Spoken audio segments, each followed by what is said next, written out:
मज़ाहिया गुलकारी से शोहरत पाने वाले गुलकार चाहत फ़तेह अली खान ने बदोबदी 2 के बाद तक धनाधन जारी कर दिया। मज़ाहिया गुलकार चाहत फ़तेह अली खान ने अपने यूट्यूब चैनल से नया गाना जारी किया है, जो हमेशा की तरह अपने मुनफरद अंदाज, लिरिक्स और कंपोजिशन की वजह से मदाहों के लिए एंटरटेनमेंट का मरकज़ बन गया है।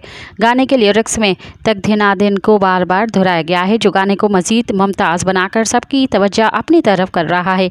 इसी के अलावा गाने में चाहत फ़तेह अली खान ने आजा दोनों करेंगे प्यार को भी मुतअद्दिद बार दोहराया है। दूसरी जानिब गुलकार के यूट्यूब चैनल पर मदाहों की जानिब से खूब तबसरे भी किए जा रहे हैं। कुछ लोग गाने से लुत्फ़ अंदोज़ हो रहे हैं तो कुछ तबसरे की सेक्शन में किए गए मदाहों के तज्ज़िये और तजावीज़ को लेकर ख़ुद को एंटरटेन कर रहे हैं। वाज़ेह है कि इससे पहले गुलकार ने कहा था कि बदोबदी गाने की सीरीज़ जारी करना है, ताहम वो इन गानों को यूट्यूब पर जारी नहीं करेंगे, क्योंकि कुछ लोग ऐसे हैं जो मुझसे जलते हैं और मेरे चैनल को बढ़ता हुआ देख नहीं सकते।